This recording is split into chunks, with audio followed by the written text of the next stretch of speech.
Rais wa Marekani Donald Trump anasema rais wa Urusi Vladimir Putin ameimpa heshima. Rais huyo wa Marekani anasema kwamba ni Vladimir Putin, rais wa Urusi, aliyerejesha heshima kwa Marekani ambayo hadhi yake kimataifa iliharibiwa na utawala uliopita.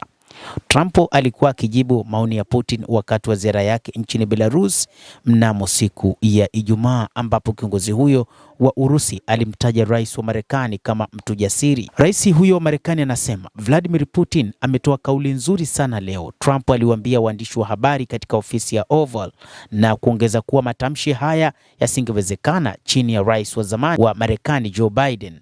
Anaheshimu nchi yetu tena, hakuiheshimu mwaka mmoja uliopita, naweza kuwaambieni hivyo.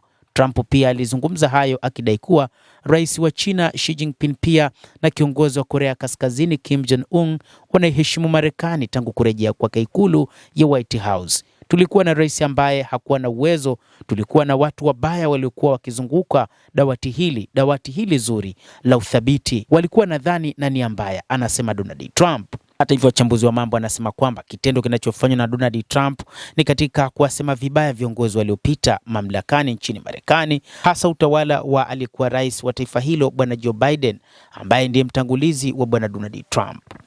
Trump anaamini kwamba kila kilichofanywa na utawala uliopita kilikuwa kimeharibiwa na hivyo hata heshima ya Marekani ilipotea ulimwenguni, lakini yeye anaamini ujio wake wa mara ya pili kuongoza taifa hilo la Marekani utainyanyua tena Marekani na kuifanya Marekani kuwa kubwa tena.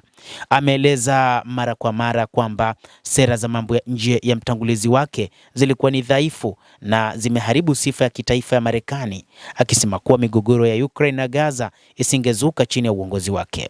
Akizungumza na waandishi wa habari mjini Minsk, Putin alisema ana heshima kubwa kwa Trump na alimsifu kwa kushinda changamoto nyingi, ikiwa ni pamoja na kunusuru jaribio la mauaji mwaka uliopita.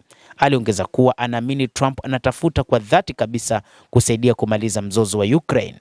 Trump amefafanua mawasiliano ya moja kwa moja na Moscow ambayo yalikatwa wakati wa utawala wa Biden, na amepiga simu 5 na Putin tangu arudi ofisini mnamo mwezi Januari, na mpango wake bado uko pale pale, kutaka kubadilisha hali katika eneo la Ulaya Mashariki, hasa vita vinavyoendelea kati ya Urusi na Ukraine, na mpango wake ni kuona amani na tawala katika maeneo hayo na kuhakikisha kwamba kila mtu anaishi kwa uhuru na kuheshimiana. Endelea kutufuatilia mtazamaji, lakini usisahau kulike, usisahau kucomment, kadhalika na kusubscribe channel yetu hii. Utakuwa ukipata habari hizi kwa mapana hapa The World News. Mimi ni Adam Hussein, endelea kuwa nasi wakati wote, endelea kutufuatilia kupitia hapa The World News.